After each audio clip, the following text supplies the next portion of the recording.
નમસ્કાર, આપ જોઈ રહ્યા છો TV9। હું છું હાર્દિક મોદી। TV9 વિશેષમાં આપનું સ્વાગત છે। સમાચાર બનાસકાંઠાના ડીસાની કરીએ। અહીં ટેકાના ભાવે બાજરી ખરીદીમાં મોટા કૌભાંડના ખેડૂતોની આશંકા તેઓ સેવી રહ્યા છે।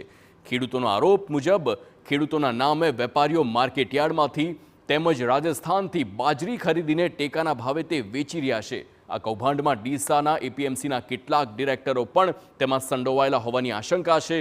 જુઓ આ રિપોર્ટ।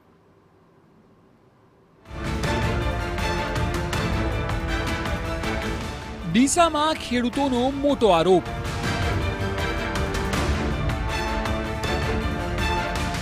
ટેકાના ભાવે ખરીદીમાં કૌભાંડ।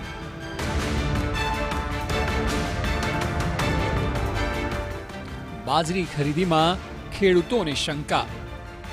શું ડીસામાં ટેકાના ભાવે બાજરી ખરીદીમાં એક મોટું કૌભાંડ ચાલી રહ્યું છે?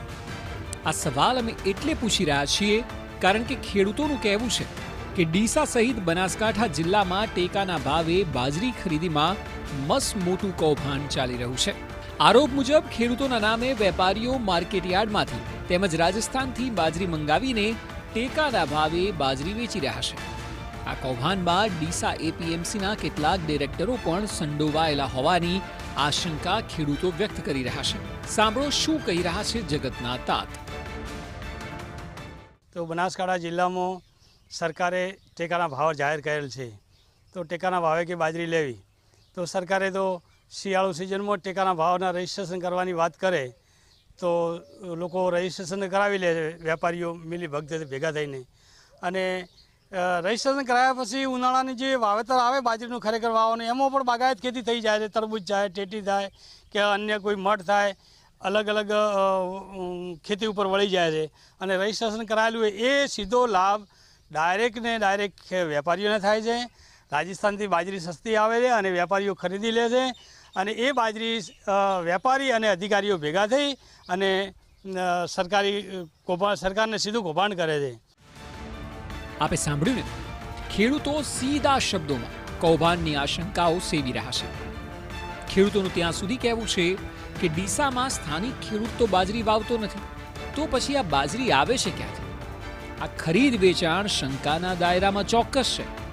આ મામલે કૃષિ મંત્રાલયને પણ રજૂઆત કરાઈ છે, પરંતુ કોઈ ધ્યાન રાખતું નથી।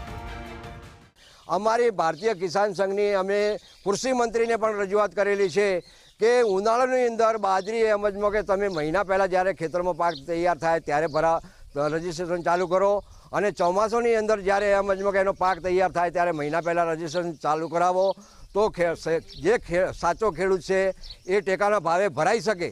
તો ગવર્મેન્ટે પણ થોડુંક સમજમાં કે જે કૃષિ મંત્રી છે એમને પણ થોડું આનો ખબર રાખવી જોઈએ।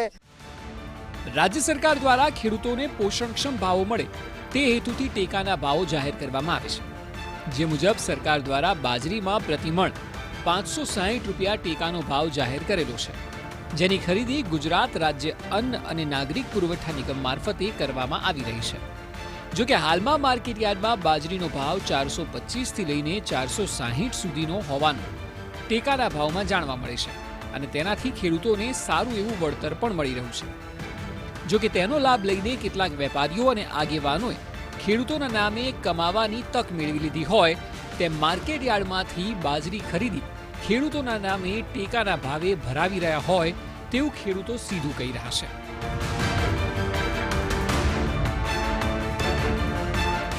આરોપોને જોતા કલેક્ટર દ્વારા પુરવઠા અધિકારીને તપાસના આદેશ અપાયા છે। હોબાળાને પગલે તમામ ખેડૂતોની ખરાઈ કરવામાં આવી છે। જે 399 ખેડૂતોની બાજરી ખરીદાઈ છે તેમાં 2 ટીમની કલેક્ટર દ્વારા રચના કરાઈ છે અને તમામ 399 ખેડૂતોની ખરાઈ કરવામાં આવશે, તેમનું વેરિફિકેશન કરવામાં આવશે।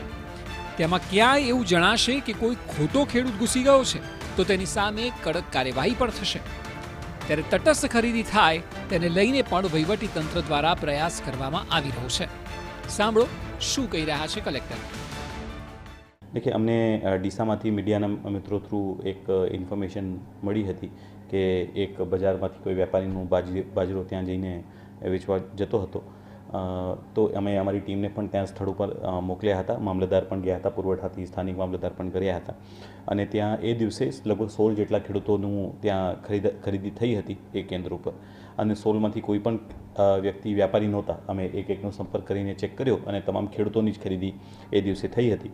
પણ એક વાઇડર રાખીને ટોટલ અત્યાર સુધી 399 ખેડૂતોની ખરીદી સમગ્ર જિલ્લાની અંદર થઈ છે. અમે લોકોએ ટીમો બનાવીને 399 જે છે બધાની ચકાસણીનું એક વ્યવસ્થા ગોઠવેલી છે કે એની અંદર કોઈ વ્યાપારી ન આવી ગયા હોય. તો અમે એના માટે હંમેશા સતર્ક છીએ અને કોઈ આ યોજનાનો ગેરલાભ ન લે એના માટે અમે પ્રયત્ન કરીએ છીએ. તંત્ર દ્વારા તપાસ થઈ રહી છે, ત્યારે સવાલ એ છે કે ડીસા તાલુકામાં ચાલુ વર્ષે માંડ 2000 હેક્ટર જમીનમાં ઉનાળુ બાજરીનું વાવેતર થયું છે, પરંતુ પુરવઠા ગોડાઉનમાં ટેકાના ભાવે બાજરીના ભંડાર ભરાઈ રહ્યા છે ને અચરજ પમાડે તેવી વાત. સવાલ અહીં એ છે કે શું બાજરી ખરીદીમાં મોટું કૌભાંડ થઈ રહ્યું છે? શું ખેડૂતોના આરોપ તદ્દન સાચા છે? શું ટેકાના ભાવની ખરીદીથી વેપારીઓને ફાયદો થાય છે? આ ત્રણેય સવાલ ખૂબ જ મહત્વના અને પાયાના પ્રશ્ન સમાન છે. ખેડૂતોના આરોપો પર રાજ્ય સરકારે પણ ધ્યાન આપવું અત્યંત આવશ્યક છે. આવું એટલા માટે કારણ કે જો આક્ષેપ અને આશંકાઓમાં થોડી પણ વાસ્તવિકતા હશે તો આવનારા દિવસોમાં કોઈ મોટા કૌભાંડનો પર્દાફાશ થઈ શકે છે અને આ શક્યતાઓને બિલકુલ નકારી શકાય તેમ નથી. અતુલ ત્રિવેદી, TV9, બનાસકાંઠા.